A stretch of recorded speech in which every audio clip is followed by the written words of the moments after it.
Senado dumistansya sa petition ni Vice President Sara Duterte sa Supreme Court. Aba, tumanggi magkain ng komento. Yung pinagko-comment ang Senado. But ayon ni Senate President Cheese, Raymond Dadpas, please come in. Raymond. Mayor, Sister L, hindi nyo nabanggit doon sa re-electionist si Senador Pia Cayetano. Oo nga. Oo nga pala. Hindi natin naririnig kasi eh.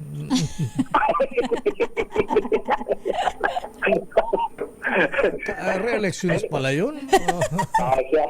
Siya ang pang-pito, Mayor. Siya ang pang-pito Ganun na ba? sa mga re-electionist na senators ngayong 2025. Samantalang, Mayor at Sister L, hindi nga nagbigay ng komento ang Senado doon sa petition na inihain ni Vice President Sara Duterte upang ipatigil yung impeachment trial laban sa kanya. Ito ay sa pamagitan ng manifestation ad cautelam na 3 pahinang isinumiti ng Senado ay sa pamagitan ng kanilang legal counsel na si Attorney Maria Valentina Cruz.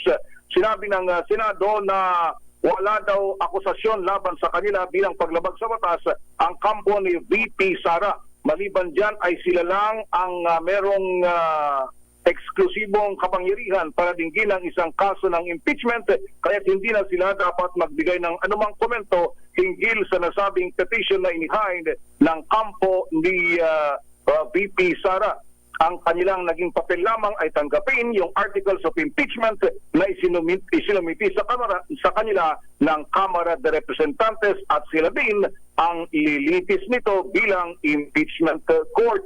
Ang naturang sagot ay pinadala na din ng Senado kay House Speaker Martin Romualdez, Secretary General Reginald Velasco, Office of the Solicitor General at ang law firm na kumakatawan kay VP Sara na sa ang Fortune Narbasa Salazar Law Office.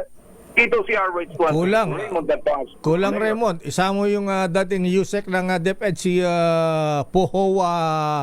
Attorney Pohoa Resto. Ayan. Powa? Michael Powa. Michael Powa. Akala ko Pohoa. Si long hair. Ayan.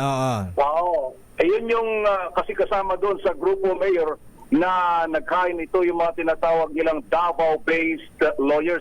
Sila yung nagkain ng petition for certiorari and prohibition sa Korte Suprema kontra doon sa impeachment na kinakaharap ng pangalawang Pangulo, Mayor at Elaine. So, hindi na magkukomento ang Senate? Ayaw na. Doon sa katwiran, Mayor, na hindi naman wala naman silang nilabag na batas, kumbaga batay doon sa petition ni VP Sara, kaya hindi na nila kailangan magkomento at sila din yung korte na didinig dito sa nasabing impeachment kung sakali na ito ay matuloy, Mayor. Okay, maraming salamat, Raymond. Ito si RH20, Raymond Dadpas para sa DZRH, una sa Pilipinas, una sa Pilipino. Siyang daming bayan.